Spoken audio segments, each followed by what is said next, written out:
What happens when one of Britain's most beloved actors walks onto a daytime talk show, expecting a warm conversation about his legendary career, only to be ambushed with personal attacks instead? In just 34 seconds, during one particularly shocking exchange, Denise Welch managed to cross a line so deeply offensive that Sir Michael Caine, a man known for his calm, measured composure through 6 decades of Hollywood fame, did something nobody saw coming. He stood up, removed his microphone, and walked off the set, live in front of millions. This is the story of how a light-hearted interview turned into one of the most uncomfortable moments in British daytime television history. Michael Caine arrived at the Loose Women's studio that morning in good spirits. He was there to promote his latest film, a project he'd spoken about with genuine excitement. With iconic roles in everything from Alfie to The Dark Knight, Caine had done thousands of interviews. He knew the routine. A bit of laughter, some charming anecdotes, a few clips from the film. And that's that. But from the moment he sat down on that purple sofa, something felt off. The other panelists were warm, even affectionate, but Denise Welch carried a different energy. Sharp, restless, almost predatory. Her smile didn't quite reach her eyes. The interview began normally enough. Applause. A few jokes. Michael answered with his signature wit and humility. But then, Denise leaned forward. "Michael," she said, voice syrupy but edged. "You've been married to your wife Shakira for a long time now. Tell me, do you think she would have married you if you weren't famous?"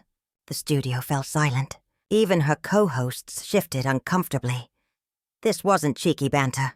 It was a jab, questioning the foundation of his marriage, implying it was transactional. Michael smiled, though the warmth in it had faded slightly.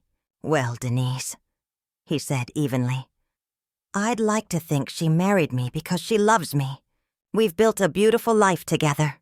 Fame had nothing to do with it." A graceful answer. A dignified one. But Denise didn't stop.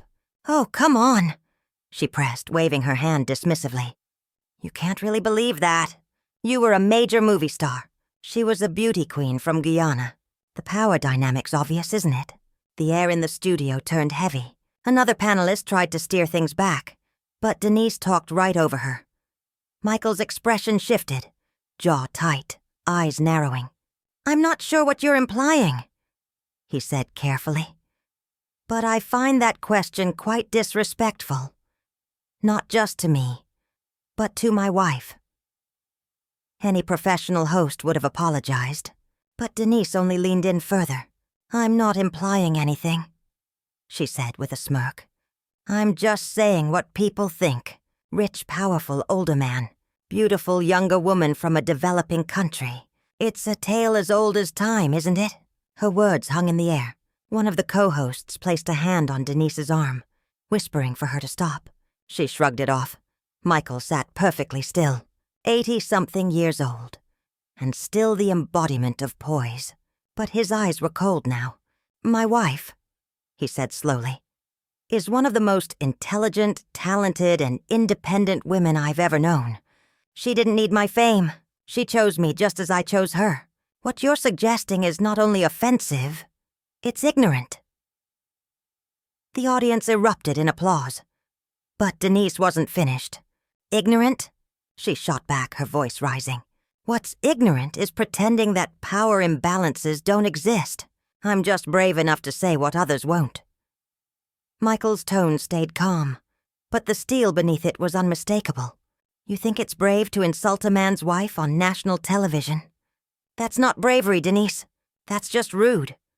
A desperate co-host jumped in, trying to pivot. "Michael, let's talk about the film." But Denise cut her off again, eyes locked on him.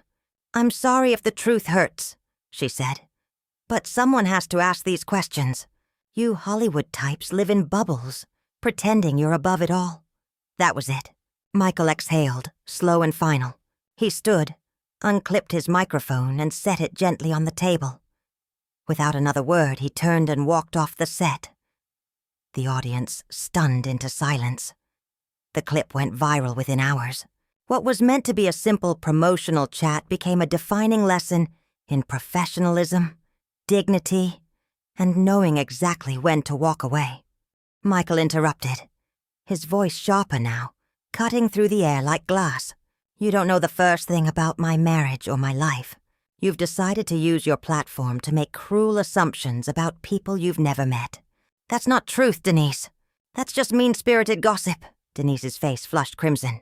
She clearly wasn't used to guests pushing back this hard. I'm a journalist, she snapped, defensive now. It's my job to ask difficult questions. Michael's response was firm, unflinching. No, a journalist asks difficult questions about relevant topics. A journalist does research. A journalist treats their guests with basic respect. What you're doing, he said, voice low but steady, is taking cheap shots at my family to create drama. That's not journalism. That's cruelty dressed up as entertainment. The tension in the studio was unbearable. The audience didn't know whether to applaud or stay silent. The cameras kept rolling, capturing every awkward second. Sensing she was losing the room, Denise changed tactics. Her tone softened. But the condescension underneath made it even worse. Michael, darling, she said sweetly, I think you're being a bit too sensitive. We're just having a conversation here. If you can't handle a little gentle ribbing, maybe you shouldn't be doing interviews. That was the wrong thing to say. Michael Caine had been in the industry since the 1950s. He had worked with Kubrick and Nolan, endured demanding directors, eccentric co-stars, relentless press. He had handled tough questions, invasive ones, ridiculous ones. Through it all, he had stayed professional. But being told he was too sensitive after having his wife insulted, that was the final straw. Gentle ribbing. He repeated quietly, You've spent the last several minutes making personal, offensive comments about my marriage. You've implied my wife is a gold digger. You've suggested our relationship is built on power and money, rather than love and respect. And now you're telling me I'm too sensitive for objecting to that. Denise opened her mouth to reply, but Michael lifted a hand. No, he said firmly. I'm done listening to you. I came here to talk about my film, to have a civil conversation, to connect with your audience. Instead, you've decided to use this time to attack my family. I've been in this business for over 60 years, and I can honestly say, this is one of the most unprofessional, disrespectful interviews I've ever experienced. The studio was silent. You could hear the air conditioning hum. One of the other panelists tried to salvage the situation. Michael, please. We didn't mean for... He turned to her gently.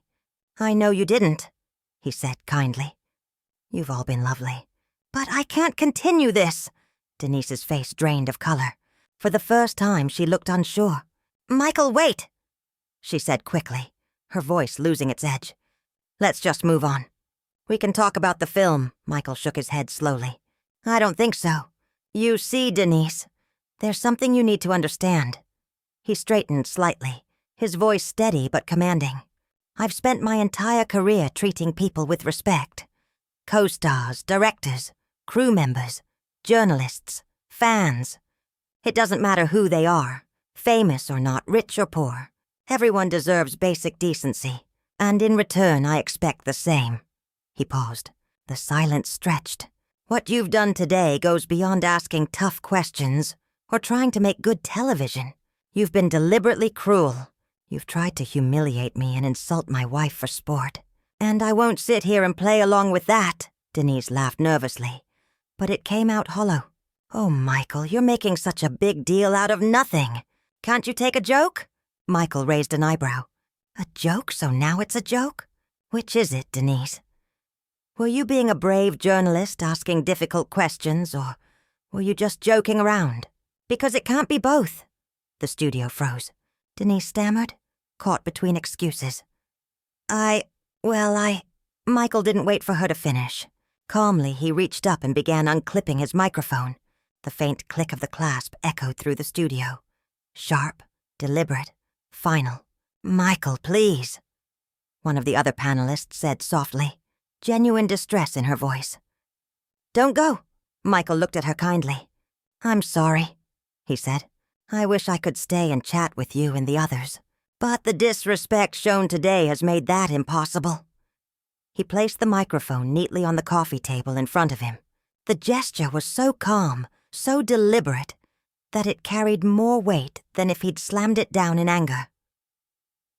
Denise finally found her voice again. "You're overreacting," she blurted out. "Loads of celebrities come on this show and have challenging conversations. It's what we do. You're being unprofessional by walking out." Michael stood slowly, straightening his jacket. Then he looked down at her, the weight of his gaze enough to silence the room. His voice was quiet, but it carried to every corner of the studio. "Unprofessional?" he repeated, his tone steady. "Denise, I've been nothing but professional. I arrived on time. I came prepared to talk about my work. I was friendly, courteous to everyone here. You're the one who decided to turn this into something personal. You're the one who thought it was acceptable to insult my wife, repeatedly, after being asked to stop. You're the one who showed no respect for boundaries or for basic decency. So please don't lecture me about professionalism." The studio erupted in applause, loud, cathartic, and immediate. It was the sound of collective relief. For weeks, viewers had watched Denise push her guests too far. But no one had ever called her out quite like this. Michael Caine had done it. Calmly, elegantly, decisively. Denise's face flushed red, this time not from anger but from humiliation. She looked to her co-hosts for support, but none of them met her eyes. Every one of them stared at their notes, the floor, anywhere but at her. Michael turned to the audience, a faint smile returning to his face. "Ladies and gentlemen," he said warmly, "thank you for your support. I'm sorry you won't get to hear more about the film today, but I do hope you'll see it when it comes out. It's rather good, if I do say so myself." Laughter broke through the tension. The audience applauded again, grateful for his composure. He turned back to the panel. "To the rest of you," he said, nodding to the other hosts. "Thank you for trying to keep things civil. I hope we can meet again under better circumstances." He did not look at Denise. Then, with quiet dignity, Michael Caine, one of Britain's most respected actors, stood, straightened his jacket, and walked off the Loose Women's set. The cameras followed as he thanked the crew on his way out, disappearing through the studio doors without another word. For a moment, silence hung in the air. The other panelists looked at one another, unsure of what to do. The audience sat stunned, processing what they had just witnessed. Denise sat frozen, the reality of her actions finally beginning to sink in. A producer hurried onto the set, whispering urgently to the hosts before the show abruptly cut to a commercial. But it was too late. The damage was done. In a few brutal minutes of bad judgment, Denise Welch had alienated one of Britain's most beloved actors and created a viral television disaster. When the cameras stopped rolling, the tension backstage was electric. Michael was already gone. In his car, heading back to his hotel. Producers scrambled to decide how to handle the fallout. Denise, defensive and shaken, argued that she had done nothing wrong. "I was just trying to make good television," she insisted. One of the panelists turned on her, voice sharp. "There's a difference between making good television and being cruel." "You weren't pushing boundaries," another added. "You were just being mean." And to Michael Caine, of all people. One of the kindest, most respected men in the business. When the show returned from commercial, the atmosphere had changed completely. Denise was quiet now, rigid, her usual bravado gone. The other hosts carried on mechanically, trying to restore some normalcy, but the audience could feel the unease. Even the next guest, a young pop singer promoting her new album, kept her answers brief, careful not to provoke another scene. Throughout the remainder of the show, the panelists dropped subtle, deliberate remarks about respect, empathy, and professionalism. Denise sat there, smiling thinly, pretending not to notice. But everyone did. And that's what made Michael Caine's exit so powerful. It wasn't the walkout itself. Celebrities have left interviews before. It was how he did it. No shouting, no dramatics, no anger. Just clarity, composure, and an unshakable sense of self-respect. He didn't stoop to Denise's level. He didn't insult her. He simply set a boundary and enforced it. That was the moment everything shifted. Denise became the aggressor. Michael became the example, a masterclass in dignity under fire, and a reminder that sometimes the quietest response is the one that echoes the loudest. Michael, by contrast, began the interview the way he always does, polite, open, and professional. When the question started to edge into uncomfortable territory, he addressed it calmly. When Denise ignored his cues and pressed further, he clarified, firmly but respectfully, why her line of questioning was inappropriate. Only when it became absolutely clear that she had no intention of backing off did he make the decision to leave. And even then, he did it with composure. That's what won the audience over. They could see that Michael had exhausted every reasonable option before walking out. He hadn't come looking for conflict or attention. He'd come to have a thoughtful conversation about his work. But when the situation crossed a line, he understood his worth and refused to accept disrespect. It's also crucial to understand what made Denise's behavior so offensive. She didn't criticize Michael's performances, his career, or his creative choices, areas where debate is fair game. Instead, she targeted his personal life, his marriage, his wife. These are sacred, deeply personal parts of a person's identity. You can challenge an actor's role choices and call it artistic discussion. But when you attack the people they love, the ones who've stood beside them for decades, that's cruelty disguised as journalism. Michael Caine and his wife, Shakira, have shared a marriage spanning decades, one built on loyalty, respect, and partnership. For Denise to reduce that to a shallow tabloid stereotype, implying Shakira was a gold digger, wasn't just insulting. It was dehumanizing. And worse still, she didn't frame it as a question born of curiosity. It was an accusation dressed up as a question, a setup designed to confirm her own cynical assumptions.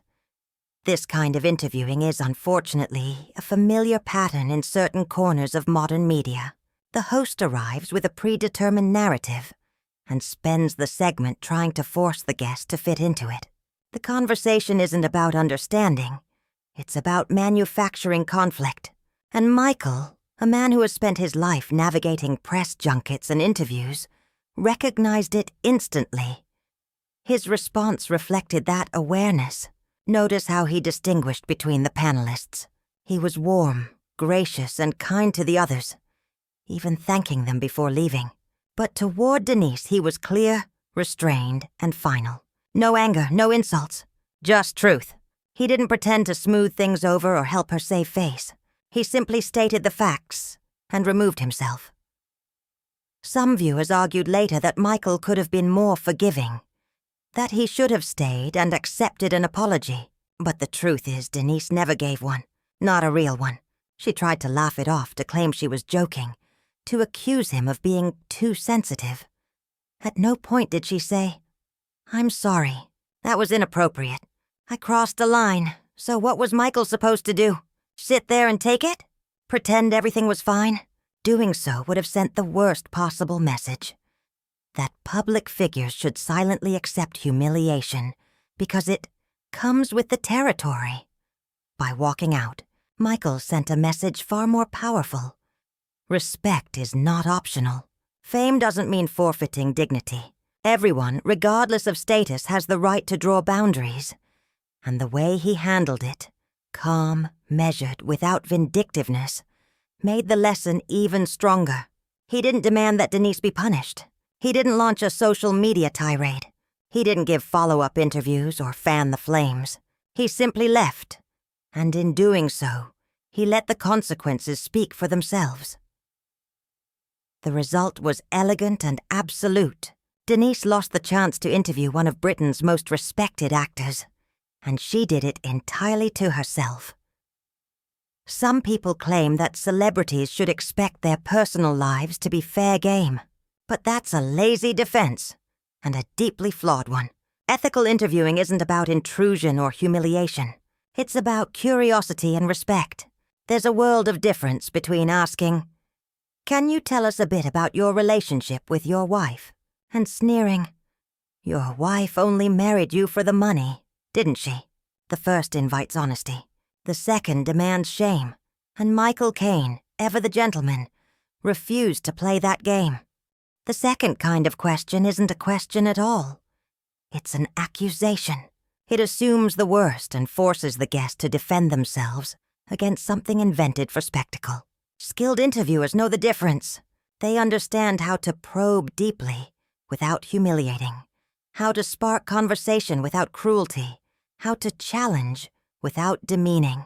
Their purpose is to illuminate their subject, not to tear them down for ratings. Denise, however, seemed uninterested in any of that. Whether through ignorance or indifference, she abandoned the basic principles of interviewing. Her goal wasn't understanding. It was provocation. She wanted a moment, something that would trend online, something that would get people talking. But she misjudged spectacularly. The conflict she engineered didn't elevate her. It exposed her. It made Michael look composed, principled, and human, and made her look petty. The power dynamic she imagined, where the host controls the room and the guest must smile through humiliation, turned out to be a fiction. Michael had the real power all along, the power to walk away. And when he chose to use it, calmly and decisively, he showed Denise, and everyone watching, that disrespect carries consequences. You can trace the escalation step by step. It began when Denise asked that loaded question, whether Michael's wife would have married him if he hadn't been famous. Michael answered with grace, even humor. A professional host would have sensed the discomfort and moved on. But Denise, convinced she was being bold or edgy, pressed harder. She doubled down on the insinuation that his marriage was transactional. Michael, still measured, pushed back, pointing out that the line of questioning was deeply disrespectful. That should have been the end of it. A simple, "You're right, I went too far," could have saved her. But Denise, driven by the illusion of control, tripled down. Her tone sharpened. Her insinuations grew more pointed. Each time, Michael offered her an escape, a chance to steer the interview back to civility. And each time she refused. By the time he decided to leave, she had ignored every signal, every opportunity to recover. What unfolded wasn't a misunderstanding or a slip of the tongue. It was a sustained choice to disregard boundaries. So when Michael quietly began to remove his microphone, it was a moment of astonishing clarity. Here was Sir Michael Caine, a knight of the realm, an Oscar-winning legend, a man who had faced the toughest critics in the world, calmly detaching himself from a daytime talk show because the host could not summon basic decency. The symbolism of that act was unforgettable. By placing his microphone gently on the table rather than slamming it down, he made his point with elegance. It was the perfect visual metaphor. Michael literally and figuratively disconnecting from a conversation unworthy of him. Even in that moment of justifiable anger, he remained composed, the embodiment of professionalism under pressure. When he finally stood and delivered his closing words about respect and professionalism, it was no longer just about him, his tone, his bearing, the quiet conviction in his voice. It all carried a universal message. He wasn't merely defending himself. He was standing up for every person who has ever been talked down to by someone with a platform, for everyone who's been told to endure disrespect in silence. He showed that real strength doesn't require aggression. It requires clarity, boundaries, and the courage to walk away. The audience felt it. You could see the shift happen in real time. At first, they were uneasy, unsure how to react to the rising tension. But as the exchange unfolded, as Michael's patience contrasted so sharply with Denise's hostility, the truth became undeniable. When he finally called out her behavior, the applause was thunderous. When he left the set, the cheers were sympathetic, even admiring. That support mattered. It proved that ordinary viewers, not producers, not pundits, instinctively recognized cruelty when they saw it. They understood exactly who had crossed the line, and their reaction validated Michael's choice while leaving Denise visibly humiliated. After he left, the show's remaining minutes dragged on like hours. The panelists tried to recover, but the atmosphere was shattered.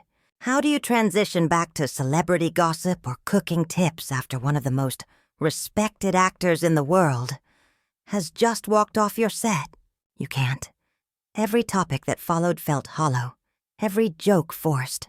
The energy had evaporated, and through it all, Denise sat there, smiling tightly, pretending nothing had happened, while everyone else silently reckoned with the fallout of her own making.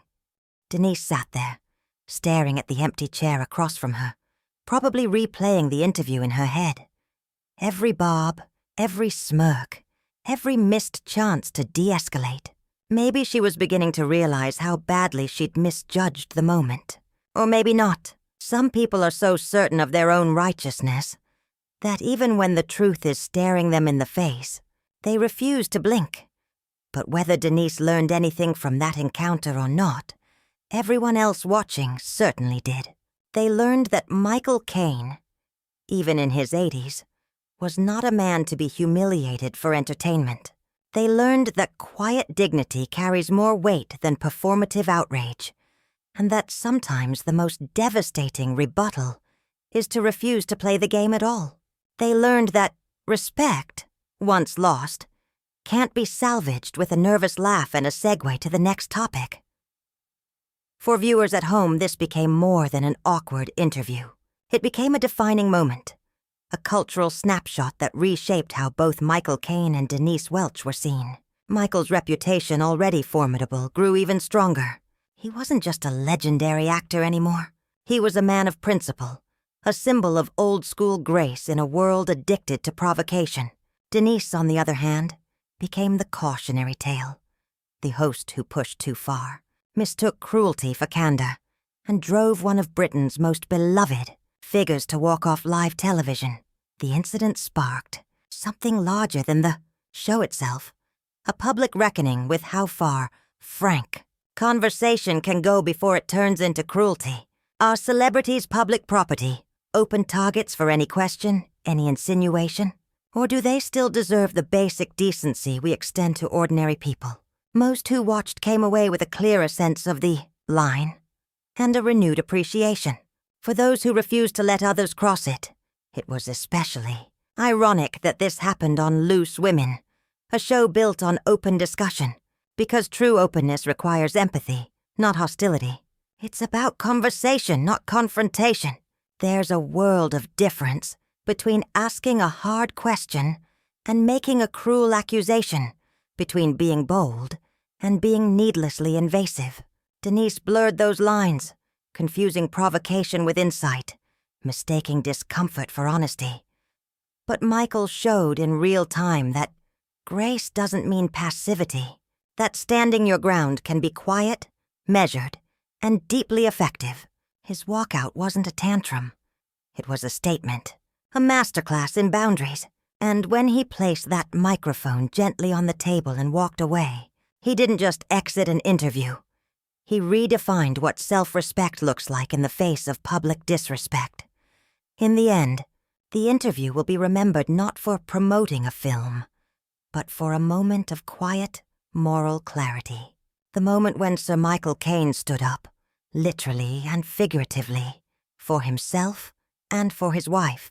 When he proved that graciousness and firmness can exist in the same breath. It was a reminder that how we treat people still matters, that words have weight, that platforms come with responsibility, and that sometimes the most dignified thing you can do is simply walk away.